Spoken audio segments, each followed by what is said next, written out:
Hi, I'm Doug Patterson, and just before we start and I explain some of the work I've been doing over the years, I'd just like to explain a little bit about my background. I had a pretty strange schooling in as much as I didn't have any at all. I went to a secondary modern school and I left when I was 15. Then I worked in a multitude of jobs until I was 20. And through a whole series of events, I did end up, when I was about 18, working for an architectural practice as a junior draftsman.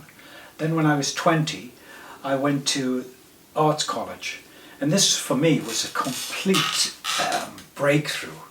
All of a sudden, I was in an art school with educated young people in a wonderful town, which was Nottingham. I stayed there for a year, and then I transferred to what was then Hornsey College of Art, just in time for the sit-in. The day the sit-in started, this was 1968, I got my student grant and I left for Pamplona and then went down to Morocco. Then I hitchhiked across North Africa and came back in September and went back to art college, which was great. And I was lucky enough at the end of when I got my first degree, to get a place at the Royal College of Art, where I stayed for 3 years and then got an MA, and which was all sort of, for me, quite a magical period. Having no educational qualifications at all, I all of a sudden had an MA. And I thought I'd always wanted to be an architect, but because I had no schooling at all or educational qualifications, I used the MA to get into the College of Architecture, which was the Architectural Association, which at that time was very avant-garde. So I did the last 2 years and qualified got a degree in architecture, a diploma in architecture. So I left the AA and then I set up my own design studio, and I worked for the next, well, right up until now, on a multitude of things. And it varied. I was working with a fellow student collaborator who we set up a practice and we worked together for a couple of years. Then I went to South America for a year and a half. Then I came back and I worked in the film business.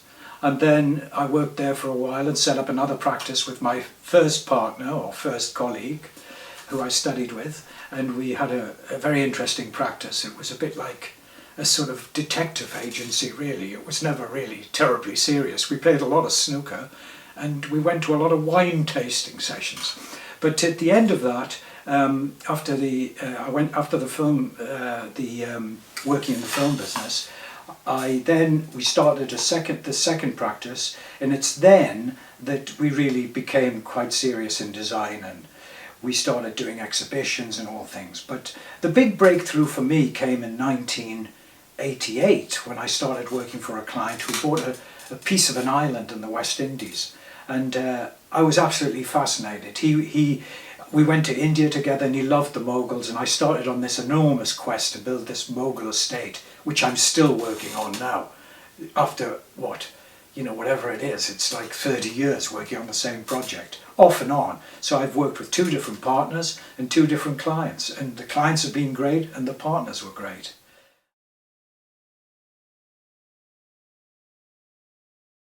When phase 1 of the island projects came to an end, which was 2000, my partner at that particular time, we parted company and I went into marine design. So I worked for a Greek family and I designed 2 boats, one 126 metre, it was a cruise ship, which we converted into a private yacht. And the second one was a 65 metre boat, which had been the family boat, and we took that to Croatia on the back of another boat and took it to a shipyard, and 2.5 years later we rolled that out as a beautiful, beautiful conversion. So it was a museum and it was an HQ for a private company. After that, unfortunately, I ran into a little bit of bad luck, and as much as I got leukemia, and that curtailed my activities for a while. But when I'd finished with my chemotherapy and one thing and another, I was really, during the chemo, I was very fully committed to painting, and I worked in my studio, and it was really like going back to art school. You know, I'd always drawn and I'd always painted, but I'd been more a sort of designer and working on commercial projects with clients, and all of a sudden I was starting a period where it was down to me. It was down to me what I did. So My work has got a very strong narrative and it's very architecturally led. So I set up a number of projects and I was invited by the royal family in Bhutan to go up to Bhutan and do a commission there.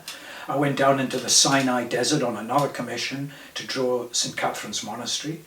And during this period I became very interested in Christian orthodoxy and I went to Mount Athos.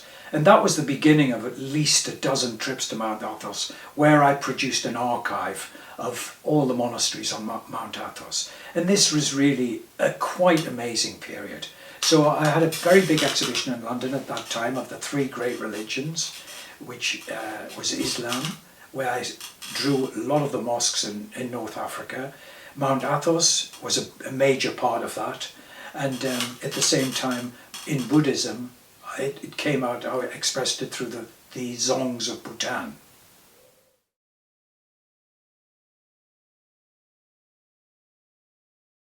So following my exhibition, I was working totally as an artist. I was not doing any commercial work at all, and any architectural work. And in 2014, my current client, who bought the island, this piece of the island from my first client, asked me to go back and start work there and do some projects for him, which I couldn't wait to do. It meant going back to India, working with all the craftsmen I'd worked with there. And so that was a very interesting time. And I joined another architect who we were very old friends and we formed a new partnership. So together we've worked right up until now, really, designing for this client numerous projects, including an astronomical observatory and a 75-meter high cascade.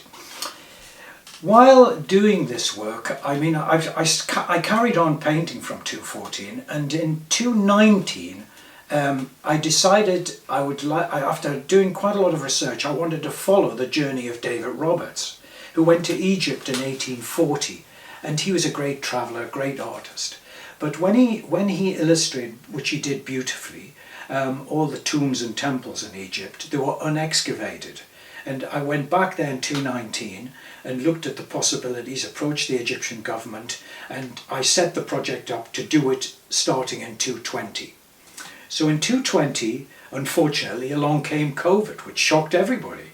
So I was forced to shield at my house in Suffolk, where I have a studio, and I moved up here, and my partner and I carried on, as numerous people did, using Zoom. But I started a new project up here, and cycling around Suffolk, where I'd had a house for 20, 30 years, I didn't really understand the countryside, and all of a sudden I understood Suffolk. I was cycling around, I discovered one day this really hidden lake. And I decided I wanted to do landscapes, but I didn't want to do small landscapes. I was kind of bored doing small pictures. So I moved on and I got myself a painting table and I started to do 2-meter wide landscapes on site in charcoal.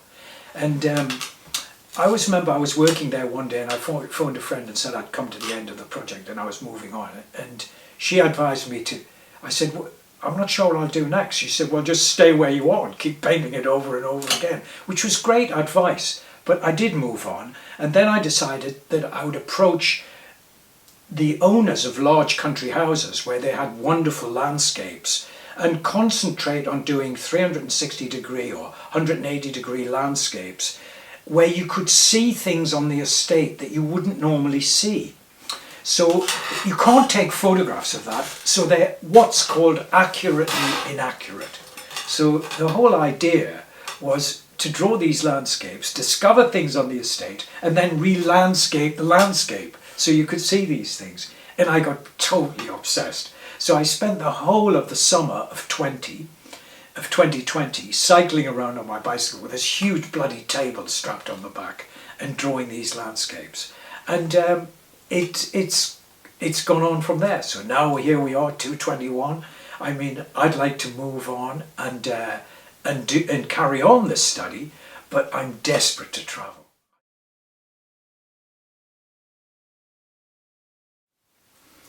Traveling, just getting up and packing a backpack and rolling up a lot of paper and putting all your materials together, taking a camera, there is nothing like that. There's nothing like working in locations like this, sitting in the desert with 3 Arabs and it's very different from being in Suffolk doing panoramas and changing the landscape, that's for sure. I was planning to go out if it hadn't been for the COVID. I would have gone to the 9 sacred mountains. That was on my bucket list, to draw all of those, climb them.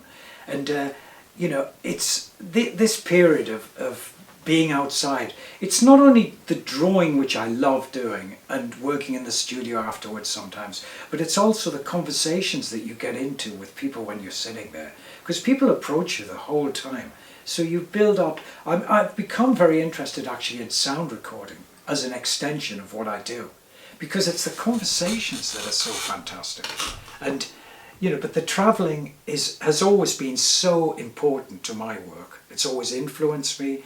I've just gained so much by doing it, and having the combination of being an artist and working as an architect. I mean, one couldn't hope for anything better than that, other than being at the Royal College of Art.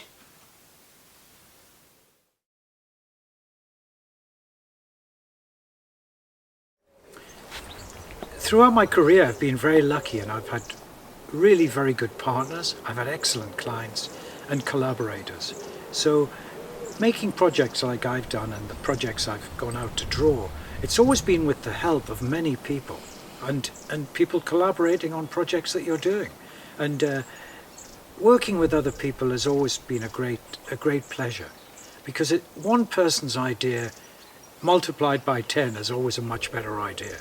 And I think that travelling also brings something to the table when you're designing things or drawing things. So the whole experience has been a period of time which has been probably as close to the years I spent at the Royal College as I ever foresee. I didn't ever foresee it would be like that, but I always wanted it to be.